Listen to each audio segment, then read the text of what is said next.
Good morning, everybody from Charleston, South Carolina. I'm Pat Kirk from Wreath Helping Ideas, and I'm going to do a short tutorial on the single petal flower tutorial.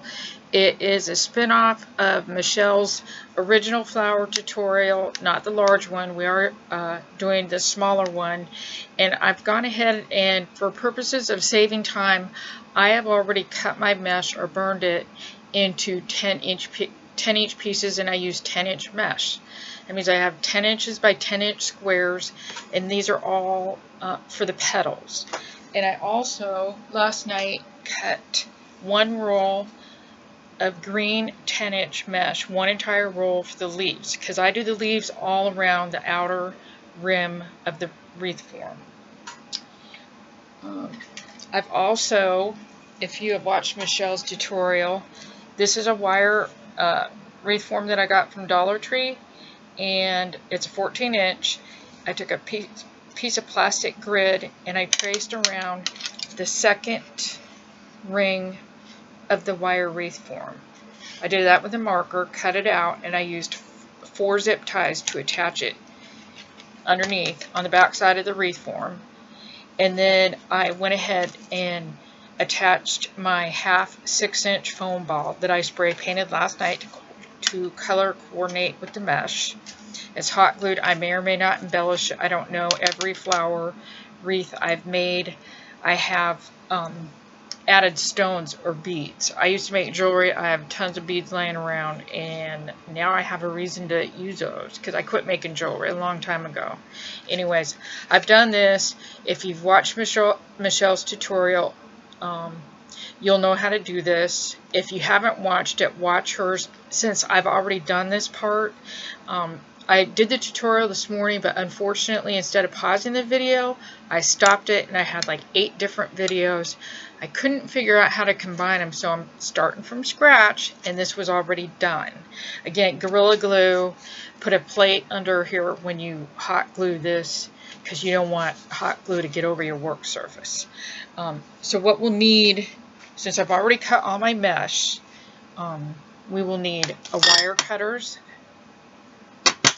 chenille stems, and I didn't have any to really match this color of blue. This is a new color AC Moore's carrying. It's like a robin eggshell blue. I love it. So I'm going to use white chenille stems for that, since the grid is white and they don't really show. Obviously, I am going to use green for the leaves, and we'll cut all those in half. And I'll go ahead and do that right now. So the first part we're going to do is we're going to attach the single flower petals around that foam ball on the plastic grid, which is how Michelle does her two petal flower tutorial. So I'll do a couple of those with a petal fold and show you how to do the petal and attach it to this. Okay, so the petal fold, for the one petal, instead of folding it, you want to make sure that your mesh is lying face down. You don't want the cut part face up. You want it face down. Now, their traditional way of doing the flower petal was to fold it corner to corner and then scrunch it together. The way I've done my single petal flowers are, I take one corner and I scrunch it diagonally to another corner. So it's kind of like you're making a ruffle. You're going to do the flower fold, or the petal fold, just like Michelle did in her tutorial, and you're going to fold over. You're going to take half a chenille stem, stick it through, and try and make those two ends as even as possible. You take those, and I see a string hanging off. I'm going to go ahead and cut that off. Any strings that are hanging off are from the edge of the mesh. So you take that, you do one twist, just one. So your petal looks like this. You have both sides, and I kind of like to spread them out. And then you're going to get as close to that foam ball as you can through the plastic grid.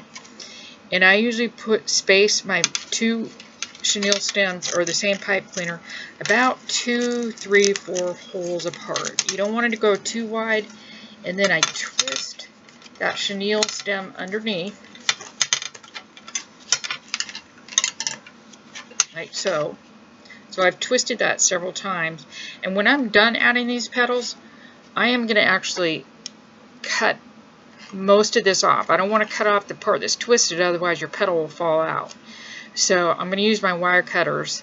I prefer to have nothing hanging, and you may want to get a piece of felt to attach to the back of your wreath so it has a real nice finished look, and nobody will scratch their doors or walls. So let's do that petal fold a couple more times.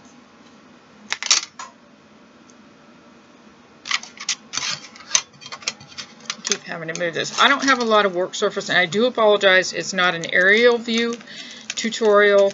I'm not technically set up to do that yet. If I get too many more requests, then I may look into getting something that will give me so I can do a better tutorial. My good bud, Rhonda Carter, wants me to do a tutorial using my Bodabra because I use it quite a bit. I have a Pro Bow. I use that as well. It depends on the space I have to put a bow. So again, there's that, and just kind of, you know, spread it out so it almost looks like the shape of a shell. So we'll add that second as close to that first one as we can get. And again, you don't want a lot of gaps in here. You don't want that grid to show through. And pull the chenille stem as far down as you can through the plastic grid. And a few good twists underneath. See? And then I kind of try and separate them since I'm going to snip them off. Down to about there. I'm going to snip them off. You do not want to snip them off all the way because again you'll be twisting off the knot that you made that is holding that petal to the grid. Do the flower fold, petal fold again. Scrunch one corner diagonally to another corner. Petal fold, just like that. So you'll have two right sides facing you. Put your chenille stem in.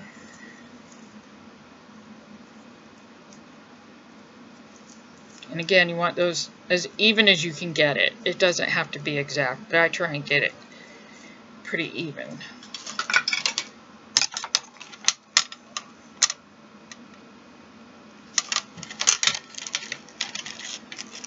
I think Michelle estimated it took about 30 petals to go around the foam ball, and I've never counted. That's probably about right.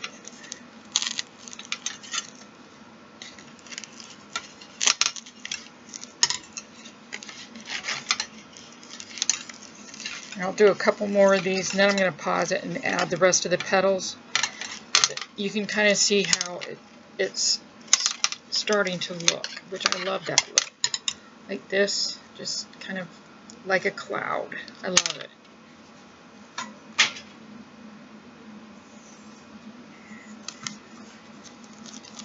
So scrunch corner to corner. Petal fold. Chenille stem. Get the two ends as even as possible. Just one twist. One twist, because you don't want to make it real bulky.